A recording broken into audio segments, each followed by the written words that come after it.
welcome back to the Hour Back Report, episode 19. I'm Jordan, joined by Jack and James Gatlin. Who's that? Yeah, new era.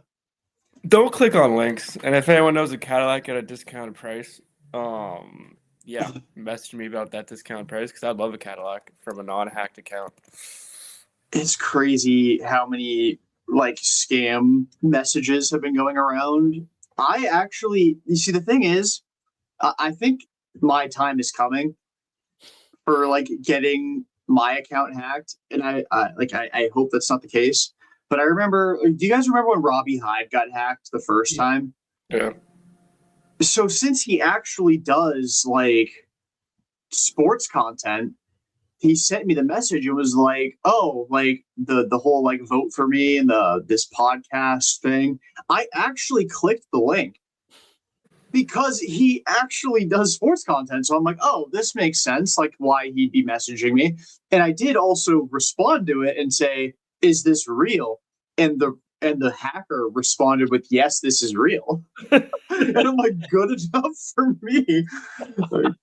See, that was my only saving grace. It was from a Red Sox account that posts regularly. So I was like, oh, being a Red Sox ambassador, you post 15 times a day, that makes sense. And I'm so glad you saved that anecdote for once we started recording.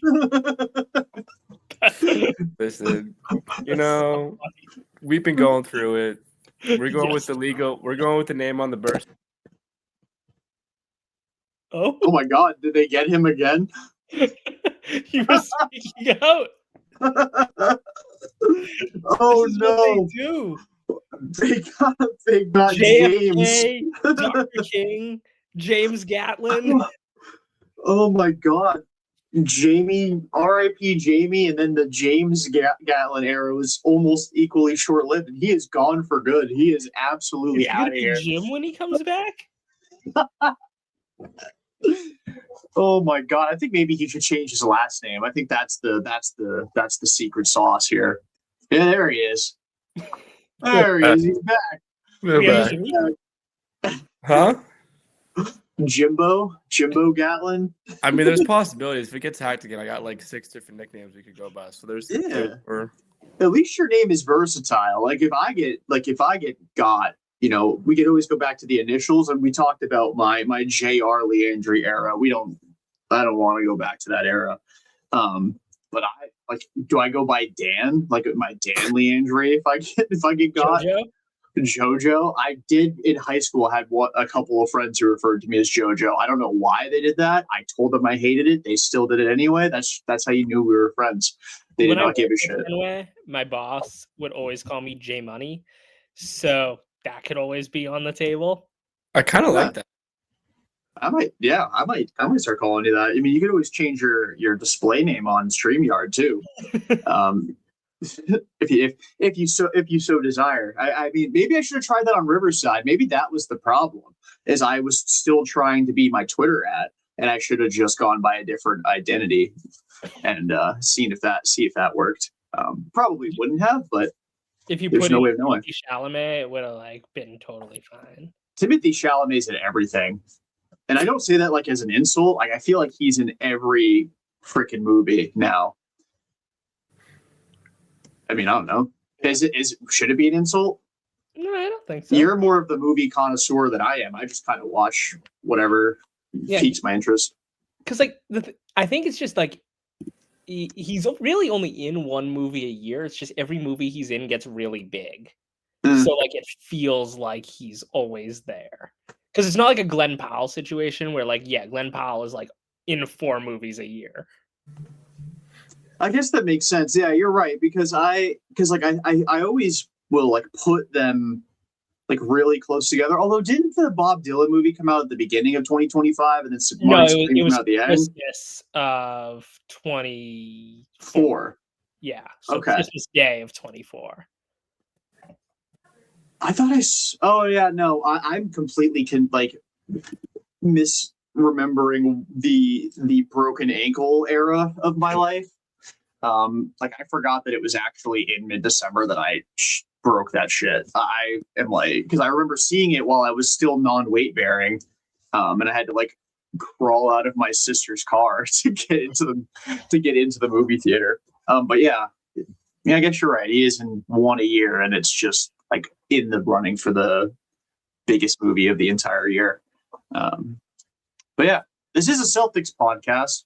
6 minutes. This is not a Wonka 2 podcast. No, it is not. We're It is going not. for some trauma and Timothy Chalamet to start the show. Yeah, didn't we had an episode where we did talk about what was it, Wicked? We watched we didn't watch it. Jack watched it. He gave like his little review for like 5-10 minutes on it. That was like way back at the beginning. I have no concept of time. I don't remember when in the season. I think that was like right around Thanksgiving. That makes sense, because it definitely wasn't the first couple of episodes we did. But we always got to find a way to at least get to an hour. And starting off with Jamie's StreamYard exploding, it's nice to know that it wasn't me this time, because it usually is.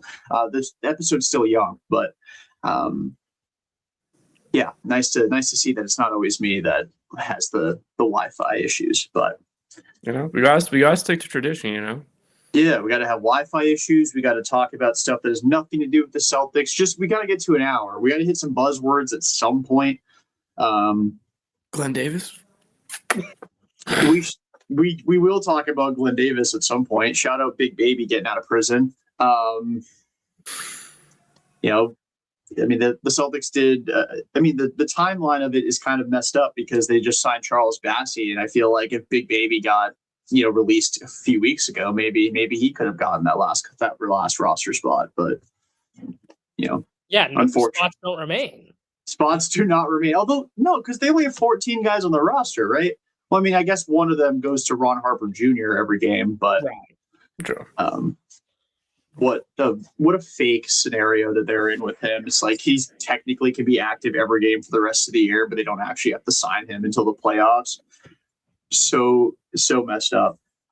Bro's getting robbed of NBA money because of a technicality and the luxury tax. At least he comes from money, so I can feel a little less bad about it. That's fair. Versus if it was a guy who was just barely getting by, and it's this is kind of shitty. At least his dad obviously has that NBA money. Yeah, and his brother was the number 2 pick, right? Yeah. It's not like if Jimmy Butler was getting treated like this when he got drafted. That would have been pretty shitty. But yeah. So 4 games have happened this week.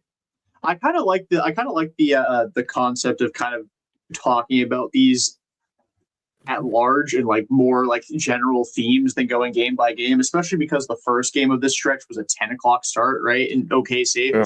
I'll be honest, didn't watch it because it was a Thursday night, and work makes me want to die. I apologize to my boss if he's listening. I doubt he is. You could get a Teams meeting in the next 5 minutes for tomorrow morning at 10:30. If my boss calls me now, I might just resign. Not to completely divert us, but last Friday, no, go ahead. I had people fighting in the Teams chat at work. I'm like, what? What do you had people fighting? Did you instigate this? No. Just it was over documents being someone sent a document in the chat and was don't edit this because this is mine. But just so everyone sees what I'm doing, here it is. And then someone started editing it, and then all hell broke loose.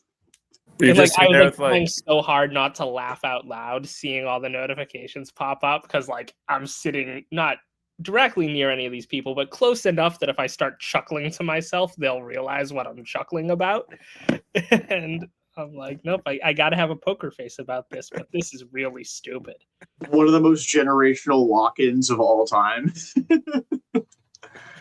I got to be honest. If somebody sent something in a Teams chat and was do not edit this, I probably would be that asshole and jump in and start tinkering with it. I wouldn't do anything like go and actually like change whatever the document is. I don't know what this was, but like if somebody dropped something in the chat, I'd start like typing something at the very end, like a little message or something, just to be a little asshole. Little Easter egg. A little Easter egg. Maybe mention something about Tusky, because he belongs in every bit of content on the planet. When the gifts come. Sorry? That's when the gifts come out. Yes, exactly. My work struggle today was, I think I got into a petty off with a customer. That was Did you win? I don't know. I think it was a draw, to be honest. I'm not just saying that as a cop out. I like think when, because I tweeted about it and it kind of stopped after that, but like maybe I shouldn't talk about it, because again, on the off chance that they're listening, I don't fucking care. I don't fucking care. No, I had a customer that sent me like an order, and then like I wrote out the order, and he goes, send me the slip after you do it. And I'm like, I'd take the list he sent me, write the order, and then send him the slip. And then he'll like, every time he sees something he wants to change, he'll send me a follow-up email. And I'm like, bro, organize all your thoughts in one email, because every time you change something, I have to then go communicate that to the people that are like picking the order so it can go out. And then he sent me 3 more follow-up emails. I'm like, I'm 25 years old. If you're trying to get into a pissing contest about like being the most petty, you're gonna lose. Like, you're just not going to win against a 25-year-old in a petty off, unless you're obviously younger. He's not.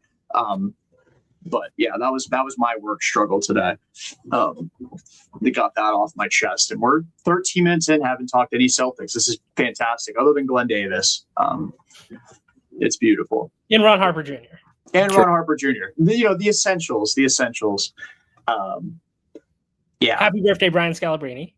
Yeah, True. that as well. The white mamba, the red mamba, whichever you want to call him. Yeah,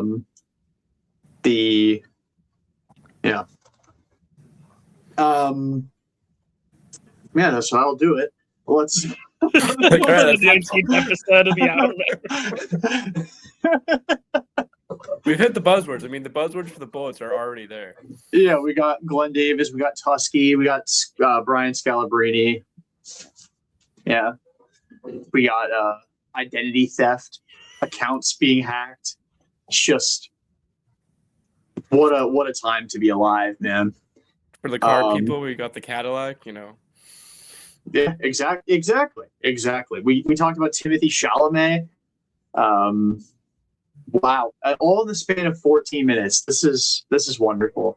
This is great. We're really good at SEO. Like, if there's one thing that we are definitely good at, it is SEO. But yeah, I know I'd mentioned wanting to talk about stuff kind of overarching, but I do think we should talk about kind of the one game that like really mattered in this stretch, which is the one game they lost, and that's not just because we're a Boston sports podcast where we got to talk about the negative, because I actually take it as a big positive. You don't have Jayson Tatum, you go into OKC, and you only lose by 2 points. I'll start with you, Jack. Overall takeaways from that game. And kind of what your impressions are of, that potential finals matchup, that potential finals preview. Yeah, I mean, I think, as you said, there's things to be encouraged from it for sure, especially given you didn't have Tatum, and, God willing, you're going to if it's in a final situation. And on the whole, it was neck and neck for the whole game. And then the fourth, I mean, you only ended up losing by 2. But yeah, they got outplayed in the fourth quarter. But that's kind of what you expect when you're playing a better team on the road without your best player.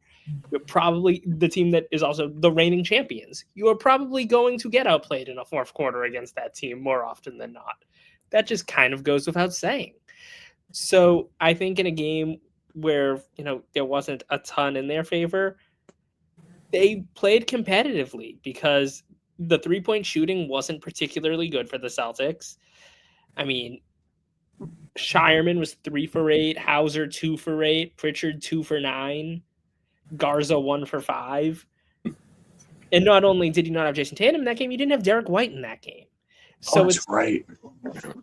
So it's like I'm not freaking out about that loss because it went about as well as it could have given the circumstances. Now, on the flip side, Oklahoma City, despite having most of their guys in there, I don't think iHeart played, but besides that, I think they had everybody else. And obviously, J-Dub has been dead for a while now. It feels like J-Dub hasn't even played basketball this year. As someone who has him in fantasy basketball, like it's like he doesn't play anymore. But having Tatum and Trae Young and J-Dub in Dynasty after winning the championship last year has been a complete change of pace this year. But I mean, things went fine. But on the flip side, yeah, they were missing those guys, and they shot even worse than you. OKC shot 11 of 44 from 3. Not good. Kaysen Wallace missed every single one he took. Lou Dort went 2 for 8. I liked Caruso went 1 for 8. I loved all the Jayson Tatum out for Lou Dort management posts. I thought those were great because that guy is like a terrorist. Don't let Jayson Tatum anywhere near that guy in a meaningless regular season game. But if you're going to lose a game, that's kind of how you want to lose a game. Yeah, I definitely agree about keeping Jayson Tatum away from Lou Dort. It's going to be kind of difficult to justify that this week because they play Sunday and they don't play again until OKC on Wednesday. Like, how do you finagle that? Like, it's not a back-to-back situation. How do you finagle that Lou Dort management? Yeah, but it wasn't a back-to-back on either end of this one, though. No, but they did just play. Like, he obviously had just come back from the injury, and they had played San Antonio and the Cavs. So it was a kind of a gauntlet portion of the schedule. I mean, it still, I guess, kind of is again. I mean, not really. I mean, you got Memphis on Friday, but, Minnesota, then OKC, and then you got Atlanta, who's been playing much better lately, and then Charlotte, and, the following week. But oh, I didn't realize the win streak Atlanta's on. Shit. Yeah, I think I saw they're like what? They've won like 10 straight or like 9 out of 10 or something. 10 going off. 11 of their last 12. Yeah, this has been the year of like those really bad teams. Like maybe I had maybe I was the Oracle all along because I really liked Atlanta coming into the season, but I was back when I thought Porzingis would be alive and on the Atlanta Hawks. Yeah, they've been playing some good basketball lately. Are they in the playoff picture now? I mean, you have to think you win 11 out of 12 in the Eastern Conference. You can't be too far from a playoff spot, right? They've got they're the 9 seed, 8 seed. Miami and Philadelphia are all bunched up at 7 through 9. They're all separated by half a game. So speaking of Philly, did you see that stat that now Embiid has officially played as many games as he's missed in the NBA? Good for him. Like since getting drafted. Like, hey. Good for him. It's been a weird week for basketball because I also saw that like Zion's played 35 games in a row, which is like by far the longest streak of his career. And then, you've obviously, like you mentioned, J-Dub hasn't played basketball like at all this year. It's just been a weird year altogether. But yeah, back to this game overall. Nice to see Jalen have another big night. He kind of had to with no Tatum, no Derek White, and it's like another feather in the cap of what's been like. It's weird because he had such momentum for MVP for the longest time, and then it was like suddenly mainstream was like, oh, Jaylen Brown's been an MVP candidate, and then suddenly everybody in the like on the masses were like, no, he's not the MVP, and then started hating on him again. Kind of the circle of life for a Boston athlete. We praise them, then they actually start getting credit for it, and then it's like, nah, we were just kidding. It's all good.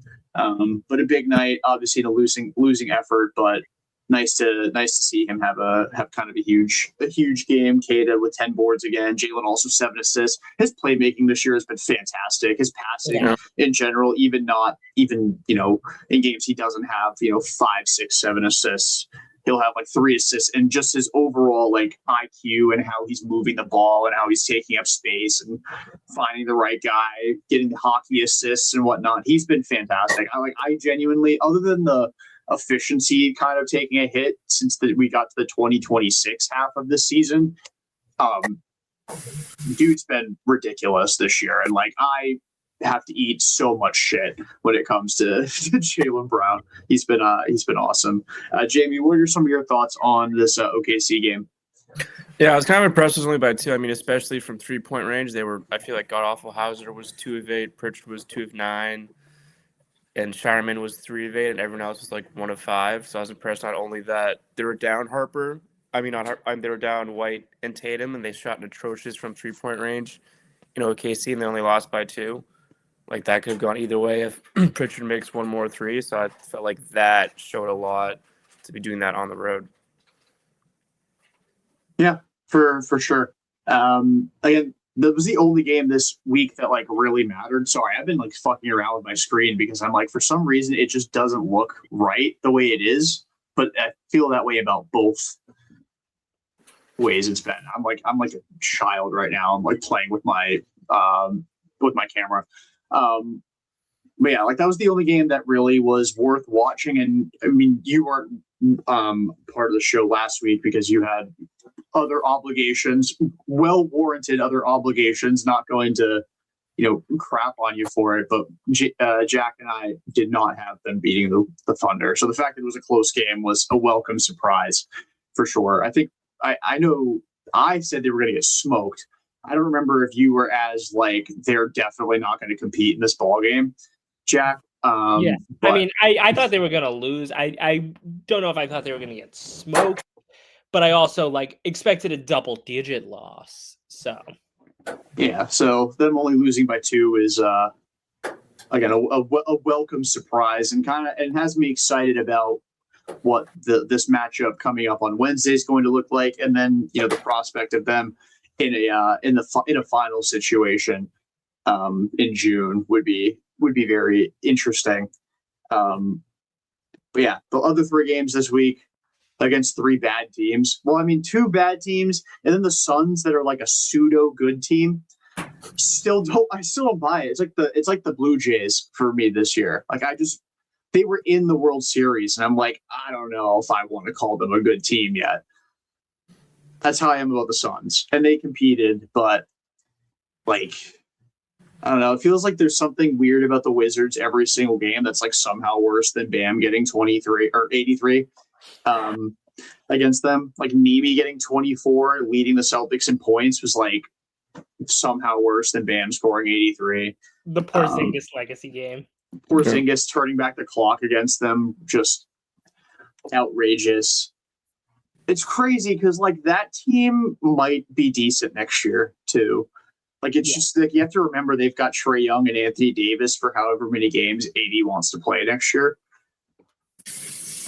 And they probably have a top 5 pick. Yeah. Like they somehow luck into like a top 3 pick, and they get one of the big 3 of this draft class to put with Sarr, Trae Young, and Anthony Davis. Like that might actually be a good team next year. And I think they have enough money to bring in another max guy, which I don't think there really is anybody that ever hits free agency anymore that's any good. But they could probably add somebody else in free agency. Who even is a free agent this offseason? Anthony Simons. True. Oh, good point. They could franchise bring in Anthony changer right there. Simons. Who the hell is a free agent at the end of this season? Oh wow, these guys suck. Anthony Davis. Well, he's got a player option for $63 million. That's his player option next year. I'm looking at next year. Sorry. Yeah, the 20. LeBron. Why is the 2026? Oh wait, I'm looking at signed. I'm looking at signed players. My bad. Yeah, there's LeBron. They could bring back CJ McCollum or Chris Middleton. They could bring Porzingis back. They bring back Westbrook and Porzingis. They could. I think that's the move. Imagine that AD and Trae Young with that start. That would be entertaining. At the very least, I don't know if it's good or bad, but that'd be entertaining to watch. Starting five: Trey Young, Russ, Dabansa, Sar, and AD. Oh no, Sar is Oh my actually the God. sixth man. They'll start Kristaps. Yeah, exactly. After like 5 They games, could, he's like, I don't know about this. Dabansa's like looking around, like, what the fuck?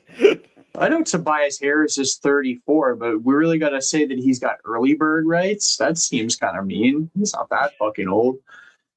Draymond could be a free agent after the year, but he's got a $28 million player option. Although I feel like he kind of wants to play somewhere else too, because they're pretty ass and they're like not getting any better. Steph's ancient. I learned tonight that Seth Curry's on the Warriors too. Yeah. Didn't know that. They're just sitting next to each other on the bench. I'm like, oh, Seth's on the Warriors. I think if the Warriors can figure something out to get another star, I could see Draymond playing on the mid-level. I really could.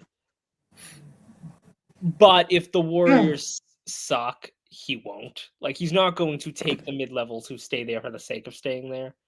But like, if they could somehow turn Jimmy into Giannis, I think he'd play on the mid-level. Yeah, that's fair. Yeah.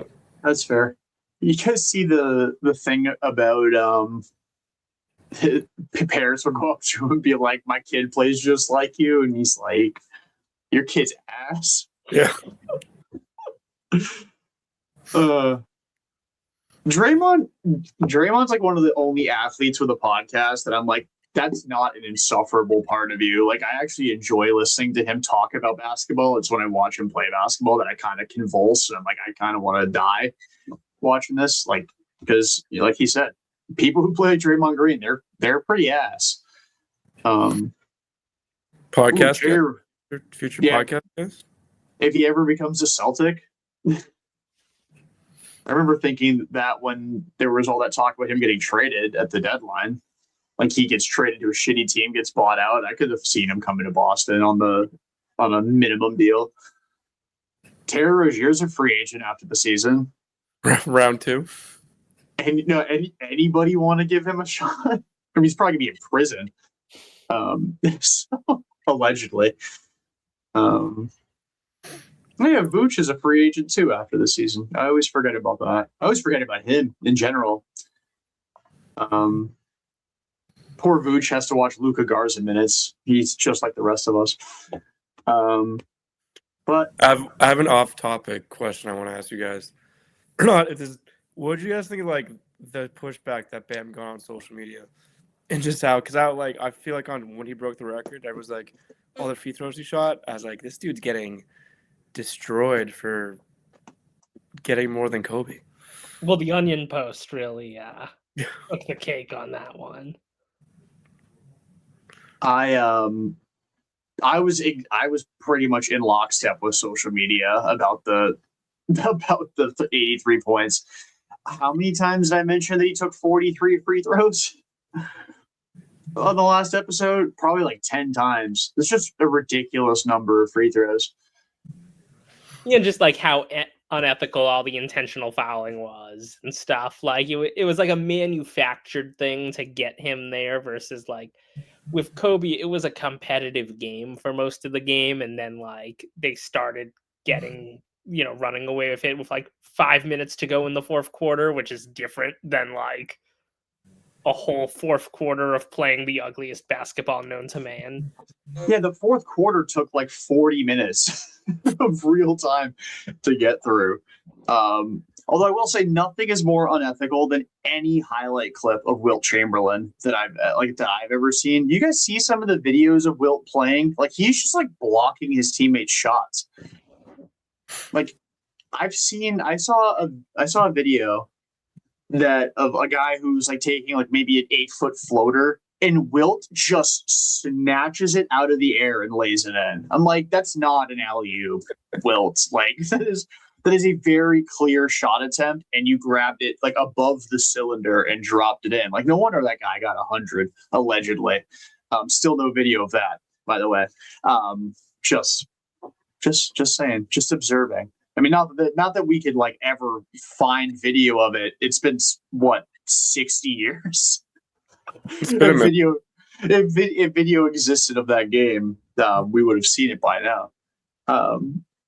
But why can't AI come up with a highlight video from Will's 100-point game? Like, that's a good use of AI. I would not call that AI slop. Unless it was like Wilt Chamberlain bag work and he's like doing tweens and spinning layups and not just robbing his teammates of points.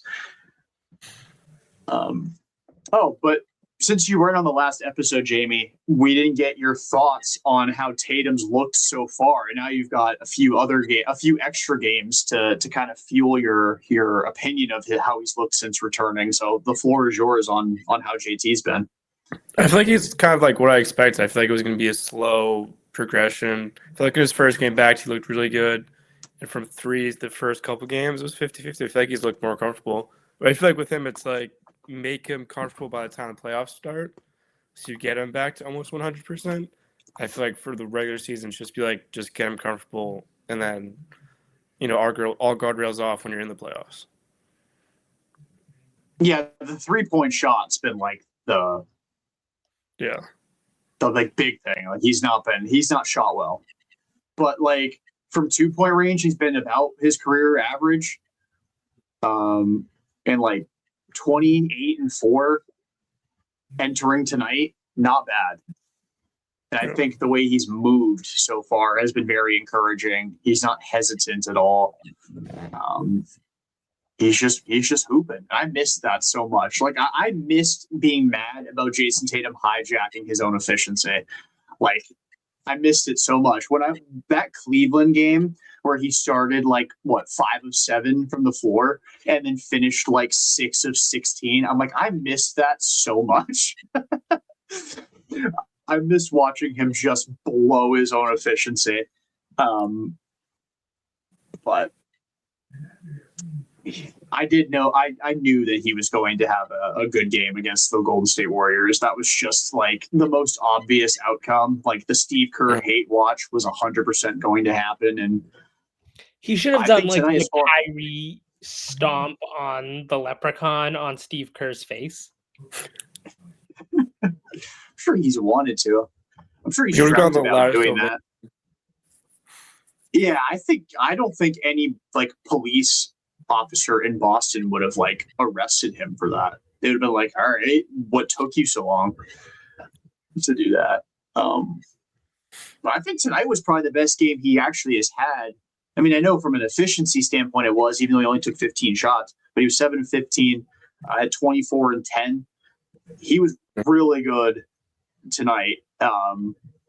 Hit a couple contested threes, which is something he's been struggling to make open threes so far. I just have a sneaking suspicion he's going to finish the year around high 30% from three. There's just going to be a stretch, and it's probably going to be I'm looking at the last 5 games of the year: Toronto, Charlotte, the Knicks, New Orleans, and Orlando. He's going to shoot 55% from three in that stretch. He's gonna go on one of those stretches where he just doesn't miss anything. He might average 35 in that little span, and we're gonna look at his 15 game sample this year, and we're gonna be like, he averaged 27, 9, and 6 on 45, 35, 90 splits. Not fair. And then obviously the playoffs, but yeah, so 3-1 little stretch here for the C's. I asked Jack this last episode. Again, curious on your thoughts on it, Jamie. Where do you think the Celtics are as far as favorites of the East? Are you taking them over every single team right now, or are you still kind of Detroit might be ahead of them, and the Knicks obviously have had success against the Celtics this year? Where are you on the C's as far as their title odds? With them at full strength, they would be my favorite. Just because I feel like with the addition of Vooch too, how Shireman's playing, how Pritchard's playing, how even Harper's playing when he gets chances. I feel like one thing about this team is they did so well developing those guys that when Tatum was out, they could hold their own. Now that you have Tatum back and you have a full rotation, that's a very scary Celtics team. We talked about the Warriors, they're missing Tatum, Brown, everyone was shooting got off from 3 and you lost to the defending champs by 2 points on their home court. It's like playoff time, they'll be fully healthy. Like, I would be scared facing this Celtics team fully healthy, especially like they have the experience because they've done it before. So it's not like they also have that going for them too. Yeah, for sure. Jack, I'm curious. I've seen some discourse on this online the last couple of weeks. Like, I know that when the playoffs come around, a lot of teams will shorten their bench and they'll go to like 7 or 8 guys will play. Do you have a set like 7 or 8 guys, or do you think the Celtics would be better served to just keep their bench open to like 9 or 10 deep in the playoffs? And then obviously some games, like if Shireman comes in and he starts like 1 for 4, you're like, all right, he's not playing the rest of the game. Right. But like, are you still kind of in that open-mindedness where like maybe Ron Harper gets 12 minutes in a playoff game and the Celtics roll in with 10, 11 guys actually playing a game, whether they win by 30 or they win by 5? It's possible, right? Because you look at the team, and I'm assuming everybody's healthy. I'm operating under an assumption no one else gets hurt and Vooch is good to go. And if we're looking at that, right, obviously you've got in the starting lineup, you got D White locked in, the Jays locked in, Kata, and then someone is going to play with them. We're going to put that on hold for a second. And then on the bench, you've got Pritchard and you've got Vooch. So that's right there, 6 guys. So then you got to look at Hauser's going to play no matter what. Sam Hauser's going to play basketball. So that gets us to 7. And then you get your kind of 4 guys of Walsh, Shireman, Ugo, and Ron Harper Jr. I could totally see them cycle through certain matchups. I could see versions of it where, let's say they're playing Orlando in the first round. They say we want, Baylor and Ugo for Orlando, but then they're playing, I don't know, Cleveland in the next round and they want Walsh instead for a matchup or something. I could see, them kind of taking it round by round. I feel like they're going to play a shorter bench generally, but will also have a quick hook in the same way that like Cornette last year in the playoffs wasn't really playing like a ton of minutes until like it was like, oh shit, Kristaps can't move. So Cornette's going to have to play minutes actually. And so I think it's going to just be based around like availability and matchups and who's going to succeed. But I could totally see, especially in the first round, assuming they're hosting and assuming everyone's healthy and you're playing a team that you're not like that concerned about, kind of throwing a bunch of different things at the wall and seeing what works to like build that momentum to like once you hit the next round and actually have to play a real team. Because it's like you're not going to fucking lose a 7-game series to the Magic if you're healthy. Like, why bother like taking it that like obviously you have to take it seriously. You can't like not treat an NBA team with respect. But at the same time, it's like, yeah, how about, get prepped, do what you need to do, figure out what rotations you want to set for when it's the Knicks, when it's the Cavs, when it's Detroit, teams that can actually like give you a run for your money. Yeah, they're not going to play with their food. I think Joe Mazzulla is like salivating at the possibility of being like that one coach that rolls 10, 11 guys into a playoff game, but like on purpose, not because they're up by 30 and it's like the last, like back in the days of Ime Udoka where we got Malik Fitz fourth quarter minutes, like he's actually going to play certain guys in like the third quarter just for like a couple minutes a pop. And I think that's like the one. Like Jamie brought it up, the development of some of these guys this year. Like they could just throw Jordan Walsh out there for 3 minutes and be like, go and piss off Paolo Banchero for 4 possessions. Foul him twice if you have to, because he's not like a very good free throw shooter, but like you can get under his skin and take him out of the game. I mean, granted, maybe just letting him shoot is enough to take him out of the game because he's PB no J. But I could totally see them, doing that. And, you get into a situation where you're facing the Knicks. Amari Williams is going to play like 6 minutes and have 5 fouls because they're just hacking the shit out of Mitchell Robinson. Like they're going to find ways to get certain guys into the game. But yeah, I do think they'll have like their 7-8 guys that play, upwards of 20 minutes. Obviously, by the playoffs, I'm assuming Tatum will be upwards of 35 minutes a night. I'd have a hard time. I mean, he's already at 30. I think he played 32 tonight. He played 32 against the Suns as well, so he's already kind of getting there from a minute standpoint. But they're going to use their depth. That's kind of like a point of strength for them at this point. I think is that they have so many guys who can play basketball and not just so many guys who happen to be on an NBA roster. Like if they're not going to play Max Shulga, who, by the way, whenever I watch him play, I'm like, how the hell did that guy find himself in the NBA? I don't think you're the only one with that thought. He got dunked on so hard tonight. He looks like one of those like sleeper builds you see in 2K, like when you're on the park and you're like, you see this guy running around in like the worst outfit of all time, and you're like, he's not very good, and then he's like secretly like a 97 overall and gives you buckets. But in the NBA, he's just not that guy. Poor Max Shulga, but does have a standard contract, so he's on the roster. Right. Just sure. I mean, the effort's there. You can't fault him on that. He definitely tries. Him and Charles Bassey got in there tonight, but Josh Tonji did not. Poor fella. But yeah. Anything else kind of stick out from these few games? I admittedly didn't get to really watch a lot of any of them because something was always going on. I mean, the only one that I probably could have watched would have been if I just decided to say fuck my sleep schedule and stay up for the Thunder game.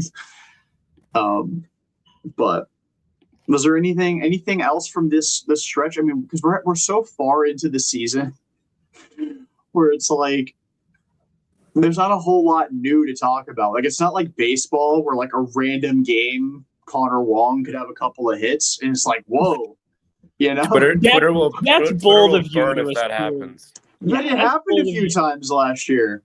Dude, I remember how hyped up I was when Connor Wong had that. He had a 3-run double against the Padres. I'm like, what the fuck? Well, he also hit a big double on a Friday night game at Yankee Stadium. Yeah. And, like, that was hype. It was like, oh, Connor Wong can do that? That's crazy. Yeah, because I'm pretty sure they won that game 1-0, and he drove in the run. And Bayo, I think, went 7 shutout innings because now Connor Wong's Bayo's personal catcher. Just wild the times we were living in 2025, and he may not even have a job going into 2026. But that's for another show. But yeah, I thought Derek White. Derek White was like back to being annoying Derek White in the second half tonight with a couple of steals. Like that was nice to see. And I also forgot that Charmin had a fractured finger. I think it was like a loose ball foul in the fourth when they called that. And I was like, oh yeah, I forgot you're kind of playing with 4 fingers on one hand.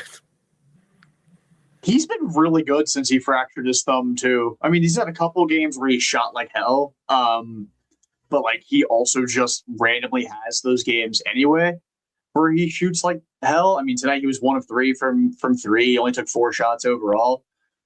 I really like Baylor, man. Like he's annoying. But like 8 boards tonight, he had 3 assists, a steal, hit a 3. Every time he hits a 3, he's going to Selly, which is hilarious. I know that he had the little thumbs up Selly for a while.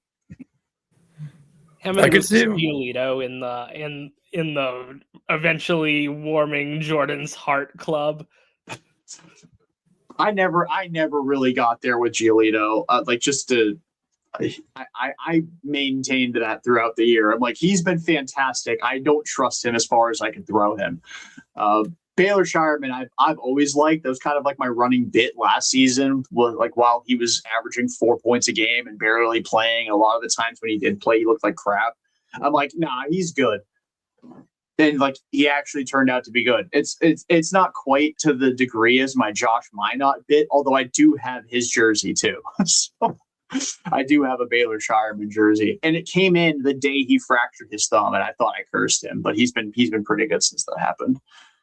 How is our boy doing over there, Josh Minot? What's he up to these days? God, poor guy's in Brooklyn. He's probably not very happy. Is he even playing for them? Like I don't. Let's see how he's doing for the Nets. For the Nets, he's played 8 games. He's averaging 8 points. And his 3-point percentage has dropped from 44% with the Celtics to 34% with the Nets. Poor Josh Minot. Remember when he was a guy for he started 10 games. Yeah. Wasn't his He was first a guy 4 briefly. games he was actually decent? He was good for a while. Then he sprained his ankle and then came back. It was horrible. And then they stopped playing him and then they traded him. I miss him though. I do miss him. Not as much as I miss Chris Boucher, but I do miss him. Okay. Does he still get a ring? Does he still get a ring? Oh, totally. Minot, yes. Boucher, probably not. Would you give him a video tribute? They both played regular season games. They'd give one to Boucher. It would just be like a dumb ring versus Minot earned it. Would you give them both video tributes though, with the ring, or are we just giving them a ring? No, neither. I'd give Xavier Tillman one. A tribute video? Did he get a video tribute when the Hornets came to Boston? He should have. It should have just been the corner 3 against Dallas on a loop. I mean, he was with a minute 30. He was with the team for parts of 3 seasons. I feel like he was here for so long, and he just kind of existed, But yeah. I miss him too. I do miss him as well. Man, Tatum took 11 threes tonight. He's a strange character. He just bombs away. I missed that. I missed that so much. I have an expansion take since it seems like they're getting into all the expansion stuff. Seems 2029 is the magic year. We're getting the Sonics back and whatever we're calling Vegas. So obviously, Chris Boucher to Vegas? Yeah, I mean, he could be the captain. Well, number one, the Celtics are going to, assuming all these guys are still here, and there's a chance they trade some of these wings and stuff, the Celtics are kind of going to be in hell in the sense of an expansion draft, because who the hell do you protect in that scenario? Because, and I know it's too far down the line. We can't stress about that yet, but, there are more than 8 guys on this team I would like to protect from an expansion draft, and you only get 8. It's going to get a little sketchy. But I know everyone's saying, with the realignment, because Seattle and Vegas, obviously 2 Western Conference teams, we're going to have to move 2 Western Conference teams into the East. And there's kind of the 3 candidates. Is Minnesota one? Yeah, it's Minnesota, it's New Orleans, and it's Memphis. Because, those are the 3 teams that are closest to the East. That makes sense. I agree. I'd like to make the case that it shouldn't be the Timberwolves because that's an organization that might be good. And I understand logistically that making Minnesota fly to Southern California and Phoenix and Texas all the time is really mean. And it probably would be better for them to be in the East because of that. But counterpoint, Anthony Edwards in my conference, or, Zion Williamson in my conference, I choose Zion Williamson, notwithstanding he's playing basketball at the moment. So I think, my pitch to Adam Silver, because obviously, we need a pitch. It's about building the brand. It's about, you got to maintain these rivalries to get people to tune in. People want to see Ant play against Shea or against Luka or against Devin Booker. So you got to keep him in the West. So he's playing those guys all the time. They don't want to see him play against Tatum. No, the audience doesn't want that. Because he doesn't have aura. That's where they draw the line. He doesn't have aura. Oh, fair enough. And all those guys have aura. So we got to keep Ant over there. and we're gonna absorb the Grizzlies and the Pelicans into the grossest conference in the history of basketball. What conference? Ooh. Who'd you put between the worst between them and the Wizards? Who finishes last every year? It's a great question. I think the Wizards are still more incompetent than either they're definitely more incompetent. The Wizards are more incompetent than Memphis for sure. Memphis isn't like ultra incompetent. They couldn't have predicted Ja being this much of a head case. Yeah, I think the Grizzlies are actually like a fairly good organization that just happened to run into horrible luck with Ja Morant. Yeah. And then like they had to end up getting rid of Jaren as a result of everything going to shit, and they've cycled through coaches, and it's kind of just been like a bad situation. But I don't think they're like permanently in hell. The Pelicans obviously are atrociously run. The Pelicans could give Washington a run for their money in that sense. And once again, the Pelicans couldn't predict this much with Zion. Obviously, the conditioning was always going to be a question with Zion. But I don't think we ever thought it would get to this point, even though, once again, he's playing basketball at the moment. I mean, they traded their first-round pick with no protections to the Hawks. That was really stupid. Like, maybe the Pelicans are dumber. I don't know. This is a real, like, death battle of stupidity. I think it's weird because I think the Wizards, like, John Wall went to shit with his health, like, pretty early in his career, and like they couldn't really save themselves from that situation, and then they just, as a byproduct, kept Bradley Beal for way too long to kind of like hold on to the glory days of that duo, and as a result they ended up kind of forcing themselves to be bad for a bit, and like trying to make that work. I mean, remember the year with Paul Pierce, and Pierce like was their best playoff performer. But I feel like, you know, I respect the way they went about their business this year. They're definitely tanking, but they're also jumpstarting their rebuild at the same time. I mean, they were able to get Trae Young for CJ McCollum and Corey Kispert. Like, that's a pretty damn good piece of business. Like, as flawed of a player as Trae Young is, you make that. If you could trade for Trae Young and only have to give up McCollum and Kispert, like, you do that. Yeah. And it's not like they gave up a whole lot for Anthony Davis either. They did give up more than the Mavs got for Luka.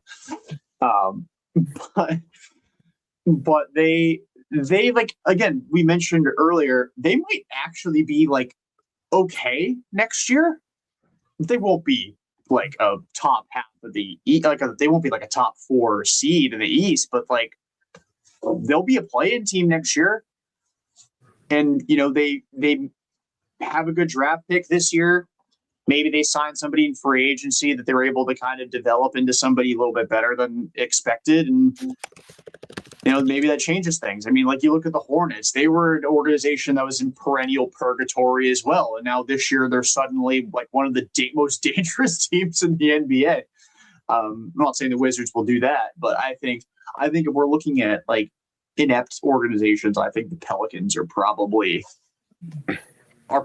worse than the Wizards. The Wizards just had some really shitty luck. The Pelicans' only real competition is the Kings. True. Yeah. That's probably number one. I don't think there's anyone more incompetent than the Sacramento Kings. I feel like that takes talent to be as incompetent. Especially because it's so prolonged, too. Like, we're coming on, like, 20-odd years of the Kings just being a complete disaster, like, outside of one fun year of Light the Beam. Yeah, where they still lost in the first round. Right. Oh, man. Yeah, they've made the playoffs, once since 2001? Yeah. They're the longest playoff drought as far as series wins, I think, in the NBA of 25 years. I think the Western Conference semifinals in 2001 was the last series they won. And I don't think that's changing this year. Probably not. I'm gonna go out on a limb and say you're probably correct on that one. I'm gonna put all the money I'm putting on my brackets on that to make back what I lose.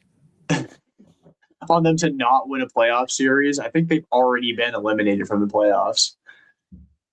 But So could they not? that. Yeah. Yeah, they're one of the only teams in the NBA. There's been 5 teams eliminated mathematically from the NBA playoffs, and the Kings are one of them. The Kings are 37 games back of first place in the West. Hey, maybe they can get that to like 25 by the end of the season for a miracle. They'd have to probably win out to do that. Because what's their record on the road versus their record at home? Their record on the road is 6-28. Jesus. They're 12-24 at home. So like better, not by a whole lot. They're 3-10 in the division. They're 12-35 against the West. As far as point differential, the only team worse than them is the Washington Wizards. That's so unbelievably sad. I mean, the Pelicans are still technically playoff eligible. They're 9.5 back of the 10 seed Golden State Warriors, who we just saw lose tonight. Anyway, so I don't know. And the Pelicans are actually decent at home. They're 15-21 at home. So maybe, yeah, I never know. But yeah. Any final thoughts on this 4-game stretch before we preview these next? I think we're finally at a week where we only have 3 games coming up. I feel like for the longest time it was 4. Yeah, we only got 3 games. All right, we'll go in and preview these 3. So on Friday, against the team that we just talked about is not necessarily inept, but definitely in hell right now, the Memphis Grizzlies. That's on Friday at 8 p.m. in Memphis. I've always thought the Grizzlies should be in the Eastern Conference, by the way. This isn't just like stricken to expansion dialogue. I feel very similarly about like the Chicago Blackhawks in the NHL. Like them being in the Western Conference always kind of made no sense to me. Yeah. But anyway, so Friday at Memphis at 8 p.m. Then on Sunday, back home against the Minnesota Timberwolves. That one is on NBC and Peacock. That is also an 8 p.m. start. And then next Wednesday, perhaps another viewing of the finals preview, maybe this time with Jayson Tatum actually in the lineup at home. I don't think Tatum's missing a home game. I think he'll play every home game as long as he's actually physically capable of doing so. Because I don't think there's no back-to-backs involving a home game the rest of the season. So I think Tatum will play every home game. But anyway, be that as it may, that one's at 7:30 next Wednesday. I'll be in Cincinnati at that point. So we'll have to figure out how we're going to go about recording next week. But yeah, Jamie, how are the Celtics looking after these 3 games? I'm feeling dangerous. I'm going through now. I think they're gonna smack the Grizzlies. I think the Timberwolves game will be close, but I think they win that. And then assuming they're at full health against OKC, I think that will be close, but I think they win that by like 4 points. But I think they're gonna go 3-0. Jack, how do you feel about them in this 3-game stretch? I'm not as confident. I'm going to go 2-1. I think that Memphis game, they shouldn't have too much issues with, assuming everybody's good to go. And with, Ja doesn't play basketball and they're essentially tanking, I'm not too worried about Memphis. Soon to be in the Eastern Conference with New Orleans. We're going to keep Minnesota away. And when we play Minnesota, I think that's going to be a tough game. But I do think they're going to win it at TD. I think it's going to be, a battle. I know Ant might not play in that game because I know he's having his knee issue. If Ant doesn't play, I obviously feel way better about that game. If there's no Ants, there's no excuse to lose that game, really. And I know Naz Reid is also dealing with an ankle thing. So, like, if you're just playing Julius Randle and Gobert and a Dream at the Garden, you're supposed to beat these guys. And then you get into the Oklahoma City of it all, and I think they are going to lose to Oklahoma City again. And I think it's going to be like another heartbreaker. I think this one's going to be one possession again, or close to it. Obviously, it could become a free throw battle at the end that, knocks it one way or the other. This team's just really good. And I kind of have a feeling, assuming they aren't missing a million guys, because that could also be the thing, is while we're assuming Tatum's going to play for the Celts, we don't know what the deal is with like mainly J-Dub and iHeart, who missed that first game, and they still beat you without those guys. If those guys are playing, it only makes your chances worse, even though obviously you didn't have Tatum and D White. So it balances. No, I totally think the Celtics can win that game, but gun in my head, I don't think they're going to win that game. I'm going to side with James Gatlin here. I think they're going to go 3-0. Oh, we're throwing out the legal. We're throwing out the legal name. I'm signing with Mr. Government Name on this one. Uncle James. Uncle James. No Cadillac. No Cadillac. Uncle James. More of a Corvette guy. Yeah, RAV4. We still dealing with those college loans, so kind of have to. Fair enough. I feel you there. I feel your pain. But I said, if anyone has a cheap Cadillac, I have a non-hacked account. Let's have a conversation. Yeah. Hey, you heard it here first. But yeah, I have them. I have them going 3-0. I think I'm going to keep predicting it until I'm right. So Tatum's going to get his first 30-point game of the season during this 3-game stretch. Perfect world is it happens against Oklahoma City, because I think you'll need him to have a big game like that. Now, I'm not saying that he'll only have one. Maybe he has multiple in this 3-game stretch. But I think as we're kind of seeing, he went 5 for 11 from 3 tonight, which I think was the most encouraging thing. It's the most threes he's hit in a game. Obviously, the most efficient game he's had since returning from his injury. So I think he's only going to get more comfortable. His shot's only going to get even. It's only going to continue to improve over the course of time. Like I said last week, Water will find his level with JT. I think he's going to have a couple of big games during the stretch. I think it'd be nice if he could have them against the two, the big dogs he's playing this week in Minnesota and Oklahoma City. But I think they're going to be 3-0. They're going to go 3-0. They'll be 49-23. Kind of crazy to think, like, the way that the season started and how people were projecting them to go this year. A lot of people had them like maybe as a playing team. Some people were rooting for / expecting them to be terrible and tank.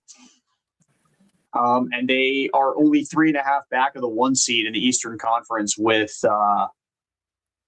math. 13 games left. We're getting there. We're getting to the tail end of this season. That's pretty crazy. We're already almost in the postseason. I don't think they're going to catch the Pistons. They don't have any games against them anymore, which is really upsetting. I would have loved to have seen how they would have matched up against Detroit if Tatum played.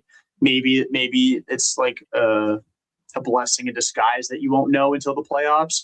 But be that as it may, I don't think they're going to catch Detroit. It's a more matter of holding off the Knicks. But they do have 2 games in hand, or 1 game in hand. But they've got them in the win column, and I think they're 2.5 up or 1.5 up on the Knicks with 1 fewer game played. Anyway, that doesn't matter. Crazy where we're at. 69 games into the season. #nice. Any final thoughts? Any other buzzwords we missed over the course of this episode? Was there anything we said we were going to talk about that we actually never brought up? I genuinely don't remember. I don't think so. And we got Big Baby Davis in there. We got Terry Rozier. Yeah. Any other former Celtics made headlines in the last week that are bad? No, but I mean, Giannis is out for the year. True. Do we think he's played his last game with the Bucks? I would be surprised. I don't want to say like 100%, but I also would not be surprised at all if we have. I just don't know what they can do to fix this if you're Milwaukee. Like, I don't know how you get another star in there. And if you can't, then there's no point to keeping them. But also, you are going to need a haul back. You're not trading him for the sake of trading him, obviously. But, Miles Turner and Kyle Kuzma and Bobby Portis isn't, what you can rely upon to be a legit title contender. Yeah, I think one of the like worst kept secrets in sports is that when a player requests a trade, you don't have to honor that. Like even if Giannis is like, I want out, the Bucks don't have to trade him. Yeah. They could have absolutely no leverage and just be like, we're not trading you unless we get adequate value. And if they never get it, then he's just miserable there and they lose and whatever. His career gets wasted on a bad team. But I don't know what the Kalshi market's saying on his on the likelihood he's played his last game. Well, he's an investor, so. Yeah, exactly. Exactly. What is Giannis saying about his own future with the Bucks? We shall see. But yeah, that'll do it for this edition of the Hour Back Report. Again, episode 19 for Jack and Jamie. I'm Jordan. Till next time, peace out and go see. We did it.